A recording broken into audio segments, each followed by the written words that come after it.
Vieillissement et immortalité, partie 1 de 2. Avertissement par rapport aux propos tenus dans le cadre de cet enregistrement. Je vous ne demande pas de croire ce qui est dit, mais plutôt de vérifier par vous-même si cela est réel avec votre ressenti ou votre intellect. Bonne écoute. Ce qui favorise le vieillissement sur le plan psychique, c'est l'accumulation de formes. Et l'accumulation de formes fait en sorte que l'individu a de moins en moins de fluidité et de flexibilité au niveau psychique. Donc quelqu'un, par exemple, lorsqu'il est jeune, a peu de forme dans son esprit. Donc il travaille à partir d'une mémoire nouvelle. C'est la raison pour laquelle il ne se rappelle pas de ses vies antérieures et passées. En général, à l'époque présente, ce qui fait en sorte que lorsqu'il s'incarne et qu'il vit sur Terre, il va apprendre des choses à l'école. Il risque de connaître un conditionnement scolaire qui est de plus grande qualité de celui qu'il avait vécu dans sa vie passée. Donc, par exemple, quelqu'un qui apprend des choses aujourd'hui en Occident va être beaucoup mieux éduqué dans son enfance qu'il pouvait l'être il y a 500 ans ou 1000 ans. Donc, autrement dit, le conditionnement nouveau de l'âme fait en sorte que l'individu, en suivant le conditionnement social, dans beaucoup de cas en Occident, c'est pas nécessairement automatique, va améliorer son sort sans trop avoir à faire d'efforts, c'est-à-dire que la personne va bénéficier d'un conditionnement social beaucoup plus évolué que si ça aurait été la même personne qui a existé il y a peut-être 100 ou 200 ans dans la société. Donc, de subir l'influence sociale va rehausser sa vibration. Par contre, lorsqu'elle a reçu cette éducation, il faut qu'elle soit en mesure de se mettre constamment à jour en fonction de la vibration la plus haute qu'elle peut intercepter dans la société pour ne pas stagner.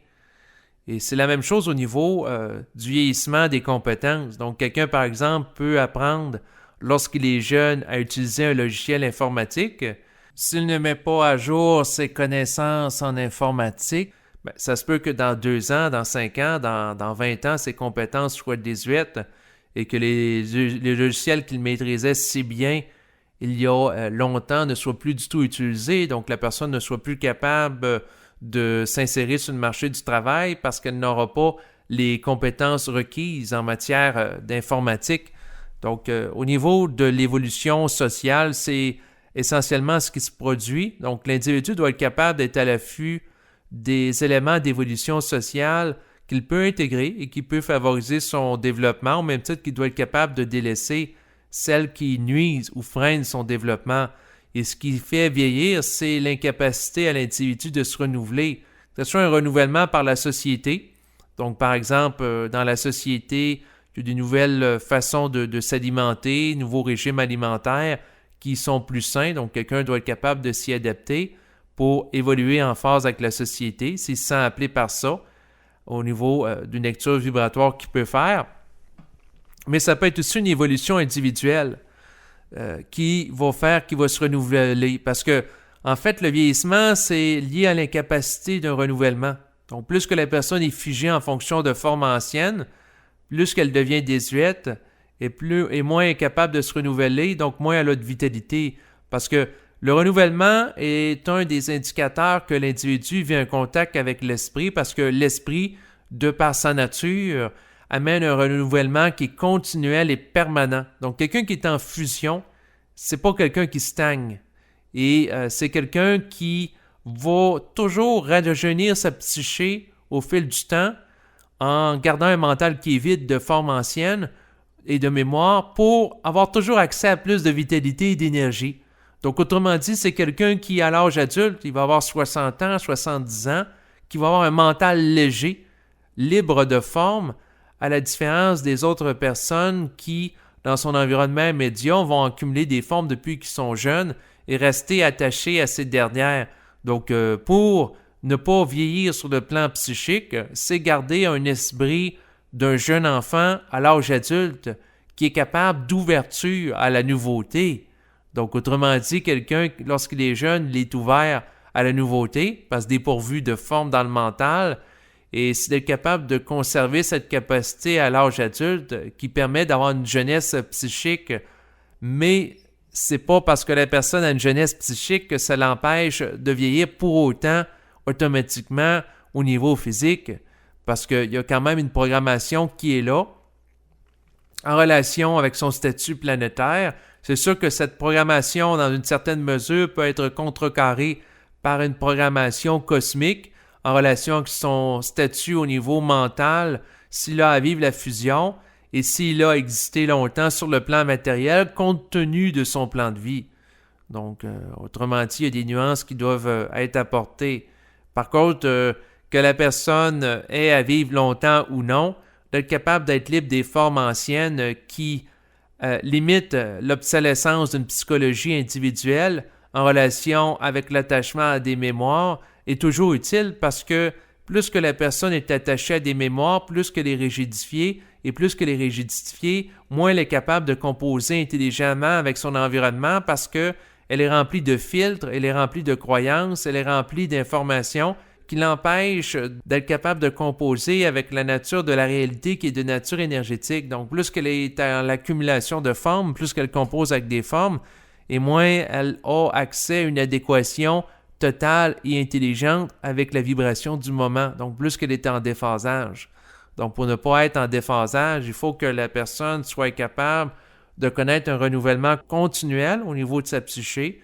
Et ça va lui permettre d'être capable d'être à l'aise pour discuter à la fois avec un jeune de 30 ans alors qu'elle en a 60 ou 90, sans se sentir en déphasage par rapport à elle en fonction de formes différentes. Donc, si elle est capable de travailler avec le jeune en fonction d'une relation qui se base sur la vibration qu'elle peut intercepter de lui et de composer avec ça, eh bien à ce moment-là, elle ne se sentira pas vieille par rapport au fait que le jeune n'a pas les mêmes références au niveau culturel, social et technologique qu'elle. Donc, autrement dit, si elle a l'ouverture d'esprit, elle peut avoir de l'aisance à discuter et à interagir avec des gens de différents âges. Donc, elle peut à ce moment-là conserver une certaine vigueur, une certaine jeunesse d'esprit. Essentiellement, le vieillissement psychique est lié à l'incapacité à l'individu de se renouveler, ce qui fait en sorte que l'individu fait primer la forme sur la vibration. Donc, il vient davantage en fonction de forme, c'est-à-dire de mémoires anciennes, plutôt qu'une vibration nouvelle de l'esprit qui lui permet d'intégrer de nouvelles idées. Donc, si la personne est en relation constamment avec des idées anciennes et qu'elle n'est pas capable d'intégrer des idées nouvelles, c'est ça qui va la faire vieillir parce qu'elle n'est plus capable de se dynamiser, c'est-à-dire accéder à un rehaussement de son énergie en relation avec l'intégration d'idées nouvelles qui va lui permettre de rester allumée. Donc, si la personne renonce à intégrer de la volonté, de l'intelligence avec des idées nouvelles, et donc elle n'a pas l'ouverture d'esprit par rapport à ce qui est nouveau, tôt ou tard, elle va se sentir désuète par rapport à la société qui a la capacité d'intégrer ces idées nouvelles-là et les autres individus. Elle va vivre seulement en fonction de mémoires anciennes et va se sentir de plus en plus déphasée. Et cela peut l'amener à vivre de la tristesse, cela peut l'amener à vivre des sentiments qui vont l'emmener à dégrader la qualité de son énergie psychique, en ce sens que quelqu'un qui ressent constamment de la tristesse ou un état de dépression lié au fait qu'elle ne se sent pas en adéquation et capable de composer intelligemment avec la société, fait en sorte que cette personne va être dans un état qui va la limiter de plus en plus au fil du temps. Donc, essentiellement, pour ralentir et voire même empêcher le vieillissement psychique, la personne doit être capable d'intégrer des idées nouvelles qui la mettent en relation avec le plan mental, tout en étant libre de la tâche d'idées anciennes qui la relient au plan astral. Donc, tant qu'elle est en mesure d'être capable d'intégrer une vibration nouvelle qu'elle va canaliser, elle va pouvoir se sentir vitalisée par elle, et c'est le fait d'accumuler des formes au fil du temps qui réduit la capacité d'intégrer des idées nouvelles et qui fait en sorte qu'elle devient figée dans ces formes-là, et c'est ça qui doit être empêché. Donc, quelqu'un qui demeure jeune d'esprit, peu importe son âge physique, est capable à tout moment de se détacher d'une idée ancienne qui fait pas son affaire. Et elle a une fluidité psychique qui fait en sorte qu'elle a une grande capacité d'intégration d'énergie. Et c'est ça qui définit la nature de sa vitalité. Et c'est cette capacité, lorsqu'elle est forte, qu'elle permet de freiner le vieillissement au niveau psychique.